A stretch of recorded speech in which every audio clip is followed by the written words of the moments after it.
Hello everyone, मेरा नाम है Lakshmi. So first welcome to my channel which is welcome to study. तो जैसे कि मैंने अपना सेकंड चैप्टर ख़त्म कर दिया है। ऑफकोर्स आपका भी हो गया होगा। आप साथ साथ चलोगे तो आपका भी चैप्टर कंप्लीट हो जाएगा। मैं इजी वे में आपको एक्सप्लेन एक ही वीडियो में मैंने ख़त्म कर दिया है। अगर कोई भी टॉपिक रह गया है तो प्लीज़ मुझे बता देना, और कोई टॉपिक या कुछ समझ नहीं आया है तो प्लीज़ मुझे कमेंट कर देना। मैं उसको बहुत अच्छे से आपको एक्सप्लेन कर दूँगी, इजी वे में एक्सप्लेन कर दूँगी। प्लीज़ अब हम स्टार्ट करेंगे अपना थर्ड चैप्टर, ठीक है, जो है रिकॉर्डिंग ऑफ ट्रांजैक्शंस। आपको पता है हम हर वीडियो में चैप्टर का मतलब समझते हैं। तो पहले चैप्टर का मीनिंग समझते हैं। क्या है, इजी मीनिंग होता है तो इजी होता है, पर किसी को समझ नहीं आता है तो हमें करना पड़ता है, बताना पड़ता है। तो रिकॉर्डिंग ऑफ ट्रांजैक्शन मतलब जितना भी ट्रांजैक्शन बिजनेस में होता है उसको रिकॉर्ड करना। तो उसके बारे में आप जानेंगे। तो उसके लिए हमें उसकी डिटेलिंग पता होनी चाहिए, सब कुछ पता होना चाहिए। तो उसके लिए हमें क्या करना होगा, let's go to the screen. Let's start our first topic, जो है business transaction and source document. ठीक है, बिजनेस ट्रांजैक्शन और सोर्स डॉक्यूमेंट। तो पहले तो हम जानेंगे उसके मीनिंग, मतलब क्या होते हैं। तो बिजनेस ट्रांजैक्शन का मतलब होता है वो ट्रांजैक्शन जो कि थर्ड पार्टी के बीच में होता है, और कौन से टर्म में होता है, मनी के टर्म में होता है। ठीक है, अगर कोई चीज़ आप सेल कर रहे हो और कुछ चीज़ें बेच रहे हो, तो कोई ऑर्गेनाइजेशन के कोई एसेट्स बेच रहे हैं और उसके फॉर्म में आपको मनी मिल रहा है, कैश मिल रहा है, तो उसको हम बोलते हैं बिजनेस ट्रांजैक्शन। और वो रिकॉर्ड होता है business accounting organisation accounting system में। जो अकाउंटेंट वो रिकॉर्ड करता है। और याद है इसमें क्या होता है, ये मेजर होता है। एक सेकंड चैप्टर में मैंने कॉन्सेप्ट बताया था, मैंने एक अकाउंटिंग कॉन्सेप्ट बताया था। कौन सा, मनी मेजरमेंट कॉन्सेप्ट बताया था। ये यहाँ पे यूज होता है, ये फॉर्म में, इस फॉर्म में बिजनेस ट्रांजैक्शन में यूज होता है इसको। ठीक है, तो ये मेजर वाले मनी की फॉर्म में जो भी मेजर किया जाएगा उसको बोलते हैं मॉनेटरी टर्म। ठीक है, और यहाँ पे ये कौन सा कॉन्सेप्ट लगता है, मनी मेजरमेंट कॉन्सेप्ट। ठीक है, क्लियर हो गया। तो बिजनेस ट्रांजैक्शन क्या होता है, जो थर्ड पार्टी के बीच में जो भी ट्रांजैक्शन होते हैं मनी के फॉर्म में, उसको बोलते हैं बिजनेस ट्रांजैक्शन। ठीक है, अब सेकंड क्या है, source document. Source document second क्या है, सोर्स डॉक्यूमेंट क्या होता है, सेकंड टॉपिक क्या है, सोर्स डॉक्यूमेंट। ठीक है, अब सोर्स डॉक्यूमेंट क्या होता है, it is a written document which contain detail of a business transaction. ये क्या होता है, सोर्स डॉक्यूमेंट, याद रखना हमेशा क्या होता है, रिटन डॉक्यूमेंट ही होता है। सोर्स डॉक्यूमेंट मतलब रिटन डॉक्यूमेंट जो कि उसके अंदर बिजनेस जितने भी ट्रांजैक्शन हुए हैं वो रिकॉर्ड हुआ होता है, वो पता चलता है उससे, ठीक है, सोर्स डॉक्यूमेंट से। ठीक है, source document can be anything. Source document कुछ भी हो सकता है, जैसे कि रिसिप्ट ऑफ परचेस। ठीक है, रिसिप्ट ऑफ परचेस हो सकता है, इनवॉइस ऑफ सेल्स हो सकता है, debit and credit notes etcetera. ठीक है, ये सब हो सकते हैं।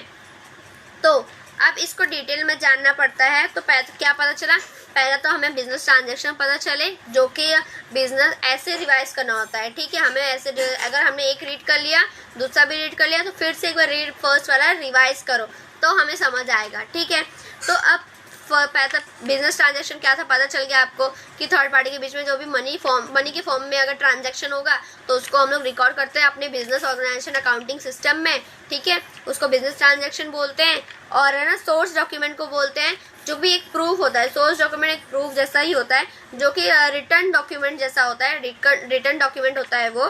ठीक है, जैसे कि रिसिप्ट हो गया कोई भी परचेस आइटम पे करने के लिए। तो हम लोग जानेंगे उसके अंदर, मैंने सिर्फ 2 ही लिखा हुआ है, और भी होते हैं वो मैं बाद में बता दूंगी, लेकिन अभी मैंने सिर्फ 2 लिखे हुए हैं, आपको जितना समझ आए उतने के लिए। ठीक है, तो पहला होता है इनवॉइस बिल। इनवॉइस बिल क्या होता है, एक मतलब सोर्स, मतलब समझो ना, एक डॉक्यूमेंट, एक पेपर जो कि वो तो प्रूफ होता है कि मुझे, हाँ मैंने ये चीज़ कर दिया है। ठीक है, ये लिया है या मैंने परचेस किया है या सेल किया है, वो एक प्रूफ होता है। ठीक है, तो इनवॉइस बिल का मतलब होता है ये ना सेलर प्रिपेयर करते हैं, सेलर प्रिपेयर करते हैं। ठीक है, कब प्रिपेयर करते हैं, जब कोई बायर गुड्स को खरीदता है। जब कोई बायर क्या करता है, गुड्स को खरीदता है, तब ये सेलर प्रिपेयर करता है। प्रिपेयर करने के बाद जो ओरिजिनल वन होता है वो बायर को देता है बिल, और जो कॉपी होती है उसकी वो खुद के पास रखता है ताकि प्रूफ रहे दोनों के पास। ठीक है, तो देखो इसमें क्या लिखा है मैंने, it is a prepare by the seller for goods sold. मतलब ये प्रिपेयर कौन करता है, प्रिपेयर कौन करता है, सेलर करता है गुड्स बेचने पे, सेल करने पे। ठीक है, when the goods are sold, जब भी गुड्स बेच जाते हैं मतलब उसको बेच देते हैं, तो सेलर प्रिपेयर द इनवॉइस, मतलब सेलर जो होता है वो प्रिपेयर, ठीक है, and give original to the buyer, और फिर वो बायर को ओरिजिनल वन बिल देता है, and keep the copy with himself, और जो कॉपी होता है वो खुद के पास वो रखता है। क्या है अब सेकंड पॉइंट क्या है, generally format of a bill और इनवॉइस। मतलब जनरली फॉर्मेट क्या होता है बिल और इनवॉइस का, बिल और इनवॉइस एक ही होता है। ठीक है, इज क्या क्या होता है,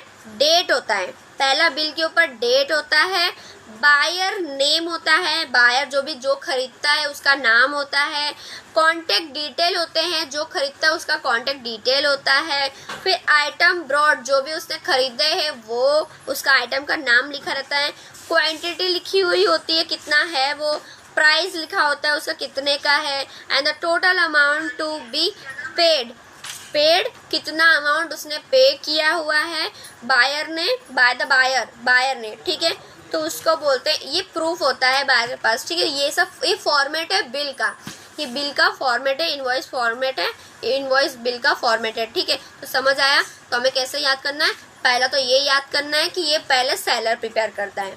ठीक है, सेलर प्रिपेयर करता है किसके लिए, बायर के लिए। बायर के लिए क्या होता है, ये प्रूफ होता है ये। ठीक है, प्रूफ होता है। फिर ये कब प्रिपेयर करते हैं, जब कोई चीज़ खरीदी हो, बायर के हिसाब से सोचोगे तो कोई चीज़ खरीदी हो तब ये प्रिपेयर होती है, और सेलर के हिसाब से जब सोचोगे तो जब गुड्स जो भी कोई चीज़ बेची उसके हिसाब से प्रिपेयर करते हैं। ठीक है, तो ये फॉर्मेट होता है, इसमें क्या क्या डिटेल होती है ये सब ऐसे याद आपको करना है। ठीक है, क्या है रिसिप्ट। रिसिप्ट तो सबको पता है क्या होता है रिसिप्ट, फिर भी हम एक बार डिटेल में जान लेते हैं।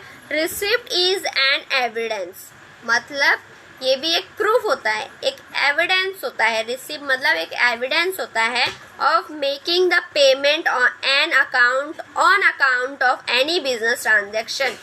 मतलब ये तो दूसरा होता है। बिल मतलब जो सामान आपने खरीदा उसका बिल होता है, वो इनवॉइस बिल मतलब वो होता है। ठीक है, पर रिसिप्ट मतलब आप जो पेमेंट कर दिए हो उसका रिसिप्ट। आपने देखो सामान खरीदा आपने, आपको सामान का बिल मिल गया, उसके नीचे आपको पेमेंट का भी होता है, रिसिप्ट ऑफ पेमेंट, वो भी पेमेंट आपने कर दिया है, वो उसको बोलते हैं हम रिसिप्ट। ठीक है, तो रिसिप्ट एक एविडेंस है कि वो बताता है हमें कि आपने पेमेंट कर दिया है। ठीक है, बिजनेस ट्रांजेक्शन में जो भी ट्रांजेक्शन है उसका पेमेंट आपने कर दिया। जैसे कि ठीक है, मैंने परचेस किया मशीनरी को, ठीक है, परचेस किया मशीनरी को, और उसके बदले फिर मैंने उसको पैसे दिए। ठीक है, तो उसने मुझे उसके रिटर्न में क्या प्रूफ रहेगा कि मैं, वो बोलेगा सामने वाला कि आपने क्या प्रूफ है आपके पास कि आपने मुझे पैसे दिए, फिर वो डबल पैसे मांग लेगा। तो इसलिए वो एक प्रूफ देता है। आप पेमेंट करते हो तो आपको रिसिप्ट मांगना जरूरी होता है कि हाँ आपने पेमेंट कर दिया है, तो वो सामने वाला उससे वो रिसिप्ट मांगेगा। उसने पैसे भरे और फिर उसने सामने वाले ने रिसिप्ट दिया।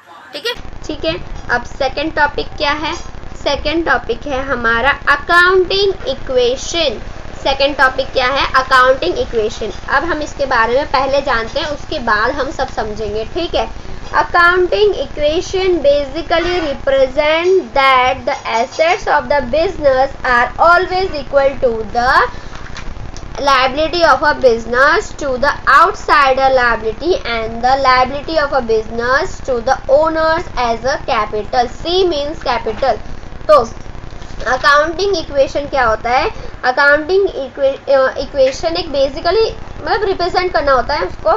जैसे सिंपल है, जो एसेट्स जितना भी इतना याद रखो, जितना भी अकाउंटिंग इक्वेशन में क्या याद रखना है कि जितने भी एसेट्स है, एसेट्स जितने भी एसेट्स नहीं है सॉरी, जो एसेट्स होता है ना वो हमेशा उसकी अमाउंट, जो टोटल अमाउंट आएगी वो इक्वल टू होगी लायबिलिटी की। ठीक है, लायबिलिटी और एसेट्स दोनों इक्वल होंगे, याद रखना हमेशा, दोनों इक्वल बैलेंस करना होता है हम लोगों को। और तो जितने भी liability of a business to the outsider liability and the liability of a business to the owner capital. ठीक है, any transaction that a business may undertake will always have any two impact on the two sides in such a manner that the equality of the two sides equality of a two sides is maintained at all time।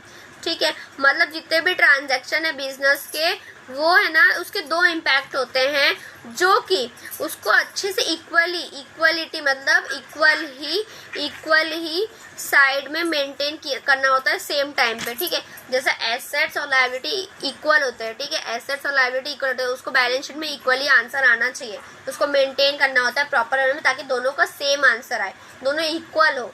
ठीक है, ये नहीं कि एक increase हो एक decrease हो। ठीक है, समझ आ गया। तो अकाउंटिंग इक्वेशन का मतलब क्या होता है, उसको सिंपली रिप्रेजेंट करना होता है। सिंपल वे है कि अकाउंटिंग इक्वेशन मतलब assets is equal to liability, that's it, और कुछ भी नहीं।